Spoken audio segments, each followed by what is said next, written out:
시청자 여러분 안녕하십니까? 긴급 이슈 점검으로 돌아왔습니다.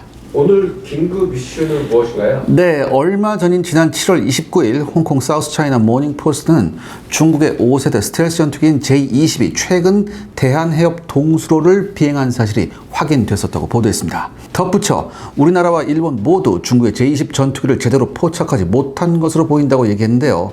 만약 이것이 사실이라면 우리나라와 일본 모두 중국 스텔스 전투기 탐지에 실패한 것이고, 이는 우리 안보에 그 무엇과도 비교할 수 없는 심각한 사태가 벌어졌다는 것을 의미합니다. 따라서 오늘 샤레 군사연구소에는요, 이 얘기를 한번 해볼까 합니다.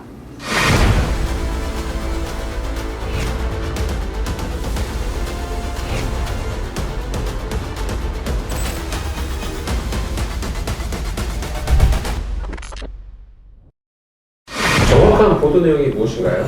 앞서 말씀드린 대로 7월 29일에 홍콩 사우스차이나 모닝포스트가 먼저 보도를 했고요. 중국 중앙TV, 그러니까 CCTV죠. 이 CCTV는 지난 7월 27일 인민해방군 창설기념일 이걸 앞두고 방영한 특집 시리즈에서 엘리트 공군 부대인 제1항공여단이 바시해협과 스시마해협, 그러니까 대한해협 동수로예요. 여기를 비행하면서 대만 주변을 순찰한다고 언급했습니다. 그런데요, 방송 전반에 걸쳐 최신의 J-20 전투기의 모습이 등장했고, 제1항공여단은 J-22 가장 먼저 배치된 부대라는 점에서 J-22 직접 임무를 수행했을 가능성이 크다고 홍콩 사우스차이나 모닝포스트는 분석했습니다. 이어서 중국 CCTV 안의 군사 채널은요, 해당 영상을 중국판 SNS에 해당하는 웨이보를 사용해 널리 퍼뜨렸는데요. 이어 중국 공산당 기관지인 인민일보 역시 이걸 공유했죠. 만약 해당 뉴스가 중국 웨이보에서 떠도는 찌라시 뉴스였다면 그다지 주목받지 못했겠지만, 중국 정부가 운영하는 관영 언론인 CCTV에서 최초로 나왔고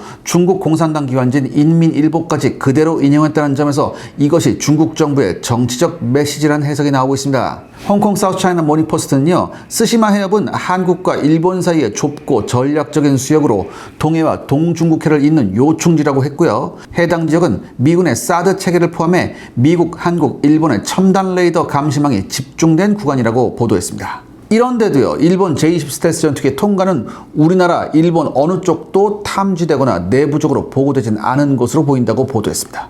탐지를 못한 게 맞나요? 홍콩 사우스차이나 모닝포스트의 보도가 단순한 추측성 기사일까요? 전문가들은 그렇게 보지 않고 있습니다. 먼저 인용된 보도처가 중국 정부를 대변하는 대표적인 언론 매체이고요. 만약 보도가 확산되는 과정에서 문제가 발견되었더라면 곧바로 중단됐을 겁니다. 그런데 지속적으로 이게 확산하고 있거든요. 이런 점에서 중국 정부의 정치적 메시지가 분명한 것 같습니다. 그럼 진정 J-22 대한해협을 통과했고 양국 정부가 이를 탐지하지 못했을까요? 현재로서는 사실 확인은 불가능하고요. 정치적 쇼에 불과하다는 분석도 존재하지만, 많은 군사 전문가들은 참으로 유감이지만 중국이 마음 먹었다면 충분히 가능했을 것이라고 보고 있습니다.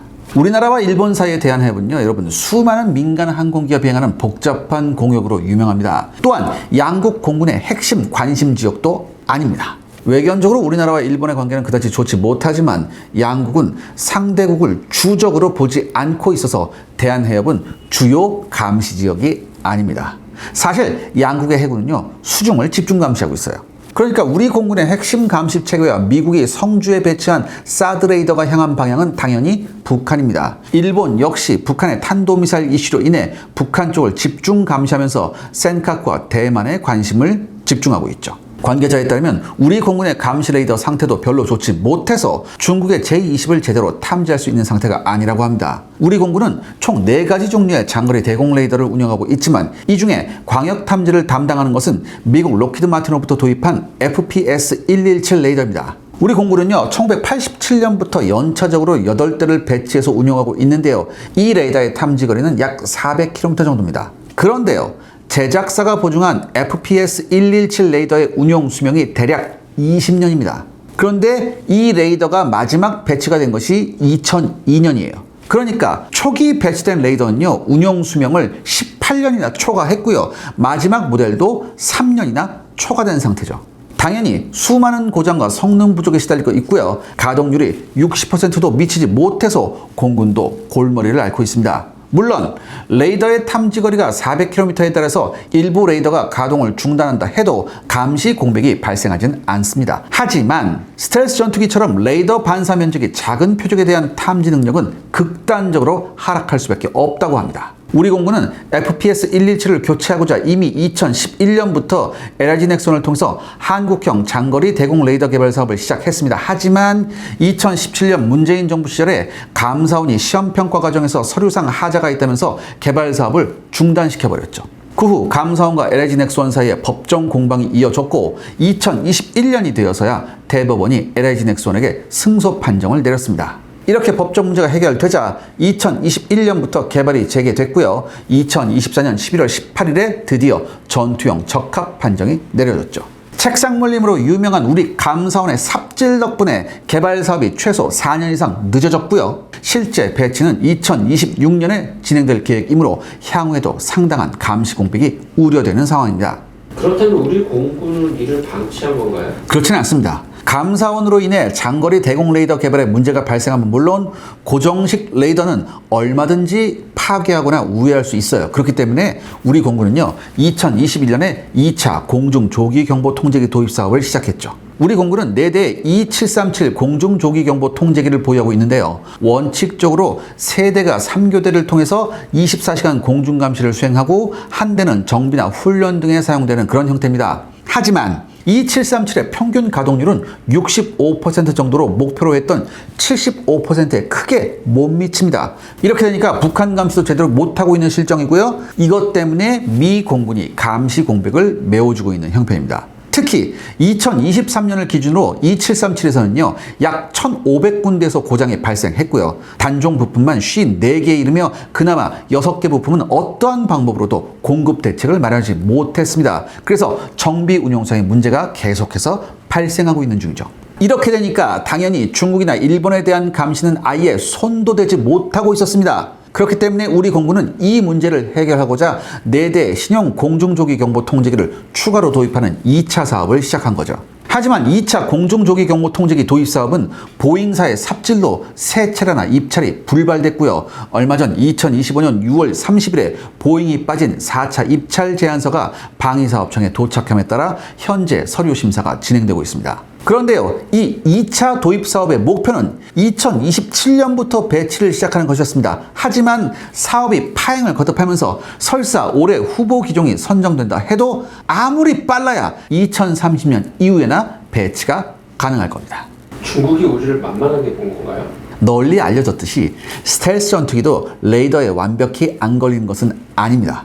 적 레이더의 위치와 가동 상황을 파악한 이후에 감시 공백을 통해 침투에 들어가는 게 스텔스 전투기의 특징이죠. F-35A가 자랑하는 최고의 성능 중 하나가 바로 이 적 레이더의 상태와 탐지 수준을 예측해서 침투 루트를 제시해주는 이른바 MDF, 미션 데이터 파일 기능이죠. 중국도 당연히 침투 비행에 앞서서 우리나라와 일본의 레이더 상태를 점검했을 겁니다. 그리고 이때 최대의 장애물이 바로 제주도와 스시마 섬에 배치된 양국의 장거리 감시 레이더였을 겁니다. 일본 레이더의 상태는 잘 모르겠지만 최소한 제주도에 배치된 FPS-117 레이더는 제가 말씀드렸듯이 낡고 가동률도 떨어지는 퇴물이었기에 얼마든지 J-22 돌파가 가능했을 겁니다. 설상가상으로 우리 공군의 E737 공중조기경보-통제기는요, 중국은커녕 북한 감시도 제대로 수행하지 못하는 상황이고요. 중국의 J-22 마음 먹는다면 충분히 대한해협이나 우리나라의 영공을 침투할 수 있다는 것이 현재의 불편한 진실입니다.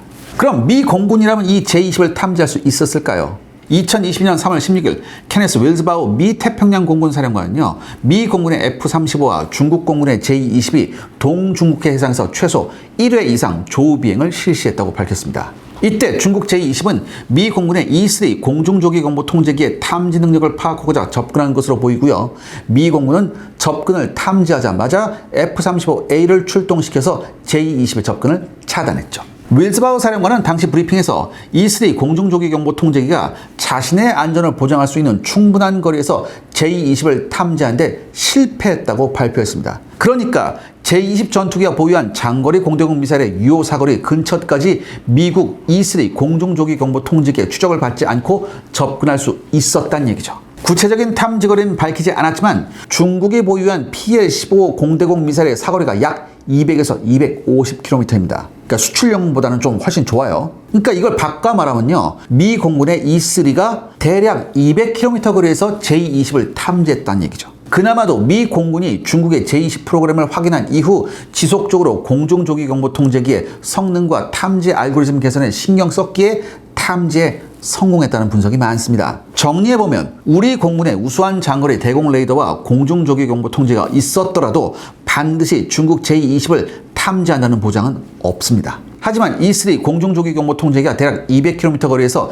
제20을 탐지할 수 있었음을 고려하면 우리 공군이 최신 장거리 대공 레이더와 공중조기경보통제기를 충분히 중첩해 배치했다면 제20의 한반도 접근을 상당히 먼 거리에서 탐지 및 저지했을 가능성도 높습니다.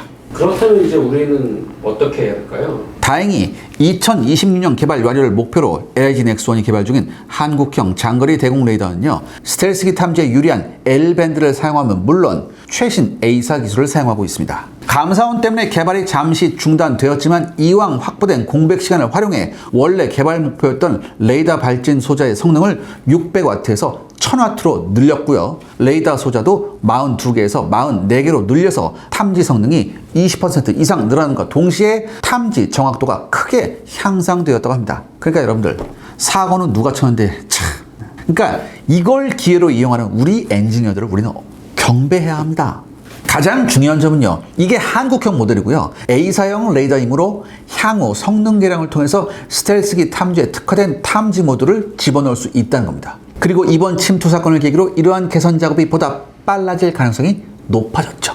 골치 아픈 공중조기경보통제기 사업 역시 시행착오의 연속이지만 일부 관계자들은 새롭게 얻은 희망도 있다고 합니다. 공중조기경보통제기 입찰이 3차례 불발된 배경에는 우리 공군이 기존에 운영하고 있던 E737의 발전형인 E7 공중조기경보통제기를 확보하려는 강력한 의도가 있다고 얘기합니다. 하지만 2025년 6월 초 피트 헤그세스 미 국방장관은요, 조기 경보기 도입 비용이 5억 8,800만 달러에서 7억 2,400만 달러로 급증함은 물론 심각한 사업 지연에 생존성 우려가 발생함에 따라 E7 웨스테일 프로그램을 취소하며 그 대신에 우주 기반 감시 능력과 추가 E2D 조기 경보기 도입 등 대체 솔루션에 투자할 것이라고 밝혔습니다. 미 공군의 E7 포기는요, 곧바로 우리나라한테도 악영향을 미쳤는데요. 지난 6월 30일에 마감된 한국형 공중조기경보통제기 입찰 당시에 보잉사는 비용 문제로 입찰서 제출을 포기했죠. 미 공군을 통해 E7이 대량 생산될 경우 가격을 하락시킬 수 있는 가능성이 있었지만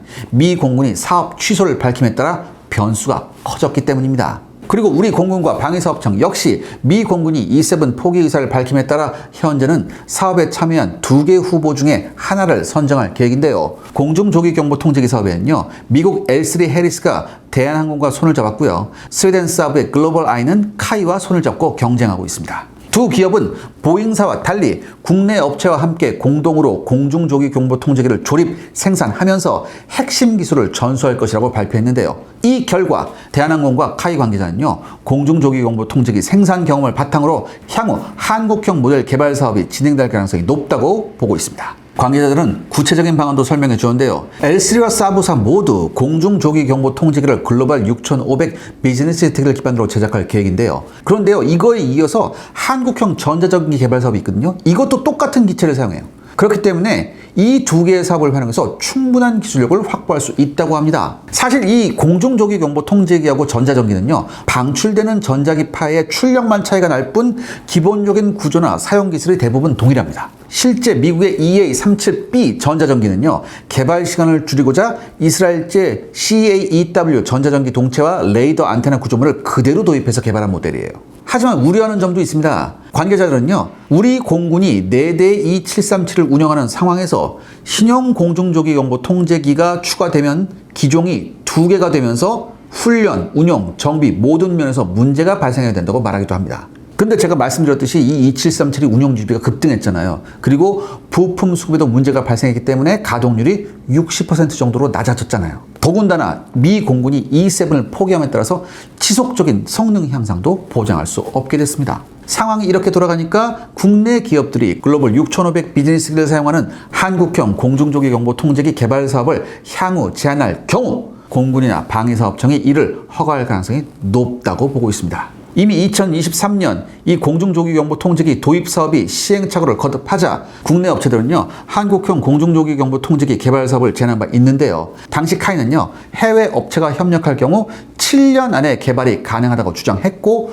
국방과학연구소는 완전히 독자 개발을 수행한다면 12년이 소요된다고 보고한 바 있습니다. 그런데 이번에 이 공중조기경보 통제기가 국내에서 조립 생산되면 물론 핵심 기술이 이전됨에 따라 국내에서 충분히 한국형 모델을 개발할 환경이 조성된 상황이죠.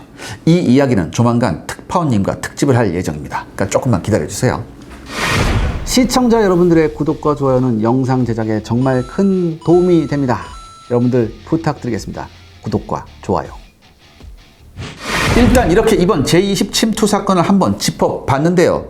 제가 시청자 여러분께 여러 차례 말씀 올렸지만 K방산이 잘 나가는 것과 우리 군의 전력이 강해지는 것은 별개의 문제입니다. 한마디로 우리는 지금 우리 군 전력의 내실을 다지고 있는가에 대한 심각한 반성을 해야 합니다. 그런데요, 방공망만으로 중국의 제20을 상대할 수는 없습니다. 제20을 막기 위해 우리 전투기들은 도대체 어떻게 해야 할까요?